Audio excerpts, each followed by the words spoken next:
This is Dr. Vipin Kalia again. We are continuing the coronavirus pandemic Terminator series. This is video 2, dated March 28th, 2020. And we have already seen this slide, so I'm going to take you down to slide 7.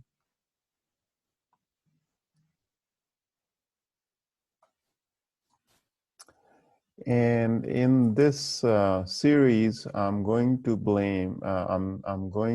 point out many of the scientific blind spots based on which we are giving this general guidance to our population and to healthcare workers to protect themselves.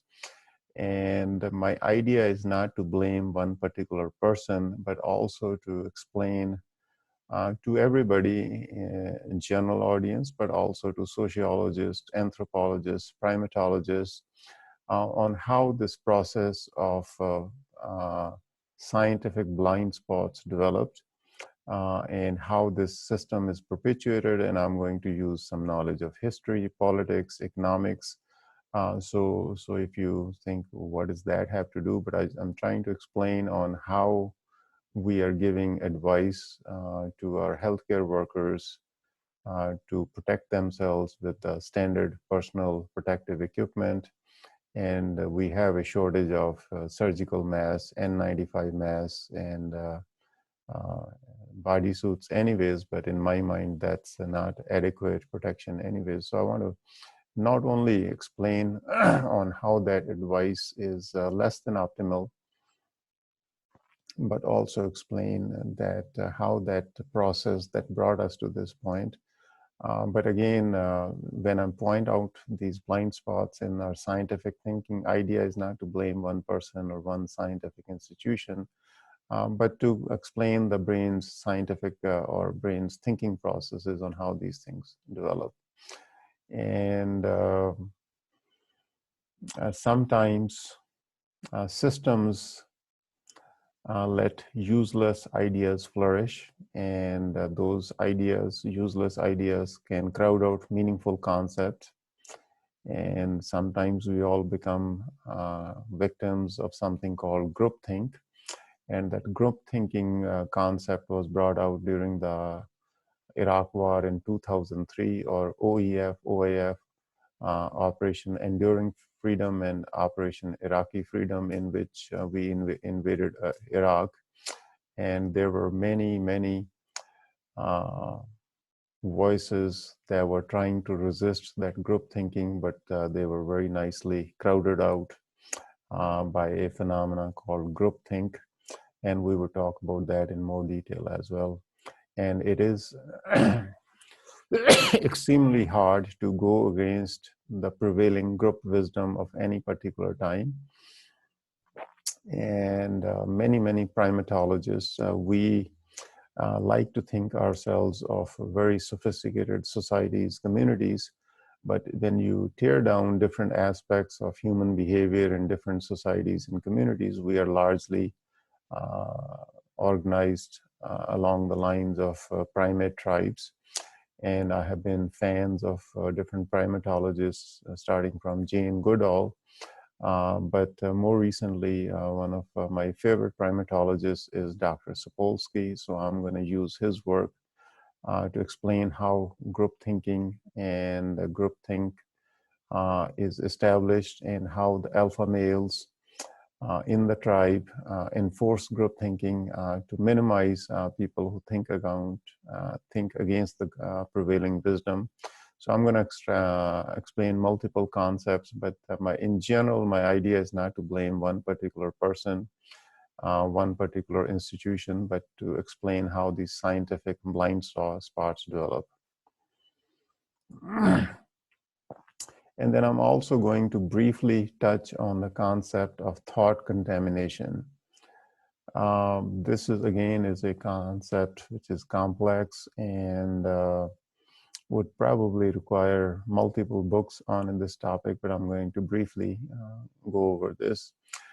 In general, we all have thoughts in our brain, and we all love our own thoughts dearly, and we all think those thoughts that are hovering around in our brain are our own thoughts. But in reality, all the thoughts that we have in our brain are based on the culture where we grew up and the training during that training of the brain that we all acquired. For example, I required medical training at Indiana University Medical Center. So a lot of my thinking, adult, graduate, postgraduate level thinking comes from that. And in reality, almost all the thoughts we have are based on what our culture has contaminated our brains with. When you observe what you observe, and the answer your brain produces is based on the culture context in which it was raised.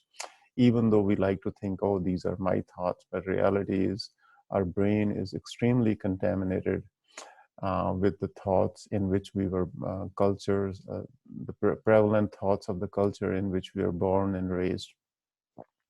Only when you decrease the sympathetic input in the brain to its lowest level, then brain produces thoughts based on what you are actually observing in response to what is being observed. But most of the thoughts we carry in our brain, and we experience the world based on the culture we grew up, and that's a cultural context that the brain produces.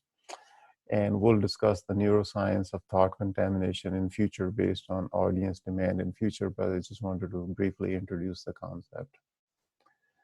And then, of course, in terms of personal protective equipment, why do we need certain kind of equipment and different thought processes? A brief summary for the general audience of the evolutionary process. Evolution is a very simple process. A blueprint is produced of any particular life form.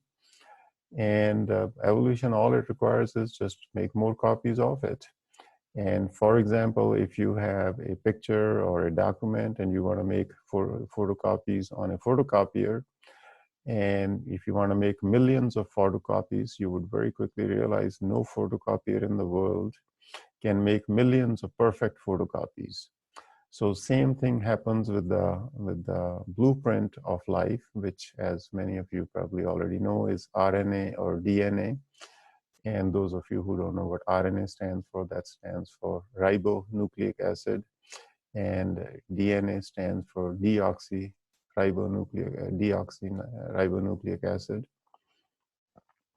And those of you who remember this movie Gattaca, the ATGC, etc., that's kind of what the blueprints of life is made up of.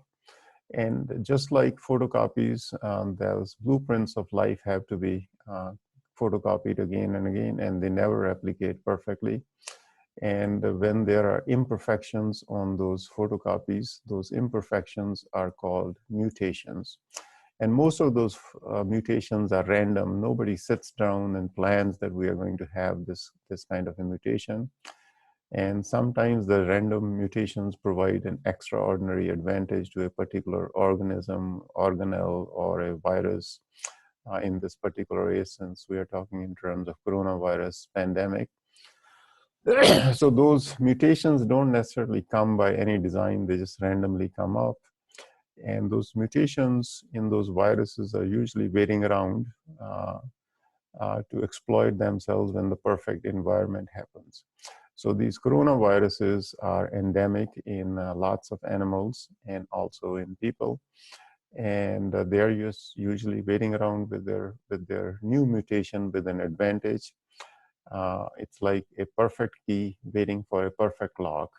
And when we encroach into the wild habitats and come across new viruses, that's where the new viruses and their mutations take advantage. And that looks like what happened in the Chinese wild markets. But this phenomena has happened many, many times, especially when humans are encroaching the habitats in the Amazons. Or in Africa, people are encroaching the wild habitats for bushmeat. And those kind of perfect mutations are waiting out there for us. And not by any design, but by just a random evolutionary process, they take advantage of us. And we become the perfect victims. And those perfect mutations by encroaching on remote habitats, create the perfect storm, and that's what we are living through. And this is a key and a lock phenomena, and those mutations produce proteins on the surface of viruses, and the cells in our body have these locks ready to be opened by those perfect proteins, and we'll talk about those in more detail. So just like evolution itself produces these mutated proteins, same way all of us inherit the wealth and the wisdom of the cultures we were born in and the cultures we grew up in. And those wisdoms are in the form of thought processes or thinking processes. And all thought processes are also based on experiences of people who had lived in a particular culture in the past. And those thoughts are just passed from generation to generation, and they keep evolving just like these mutations in viruses and bacteria and humans and all other animals. And as these thoughts are evolving, they don't always necessarily photocopy themselves in the perfect format. And the full story of originally where this wisdom was generated in a particular culture can never be remembered from one generation to the next. And after a 1, 2, 3 generations, after even as much as 10, 20 years, people forget what the original problem was for which this cultural wisdom was developed. And then very soon, the original question and the original answer is forgotten, and some form of that wisdom is developed. And that wisdom is perpetuated from one generation to next generation. And our story of our wisdom becomes our impression, and then interpretation of that story evolves as time goes on. And after a few decades, in reality, no one really remembers. Very few historians really might remember the original question or the problem in response to which this cultural wisdom was developed, and the answer or the solution to any particular problem. So after a while, the original cultural question, problem might not be evident, and the solution might not be evident. And I'm going to use a historical example of Great Depression of 1929. Those people who had lived through the Great Depression spent their entire lives in a very frugal, economical fashion. And majority of those people's idea of the world was shaped by the experience of Great Depression. And even to this day, the historians still argue the reasons of the Great Depression. However, generations that lived through the Great Depression lived their entire lives in frugality. However, by 2003, almost 70 years after Great Depression, all memories of Great Depressions were largely wiped out of the general population. Historians and economists and sociologists and historians might remember, but the general population had very vague memories of it. And the bankers, investment bankers, economists had largely restructured the economy beyond the thinking process or thoughts of 1929 depression. And those of you who like to watch history like me might remember from 2008's economical recession. The banks were giving out loans called ninja loans. Ninja stood for no income, no job, no assets, no problem. You'll get the loan. You buy a brand new house without no money down. And that kind of thinking would have been completely unimaginable from 1929 to 1959, for example.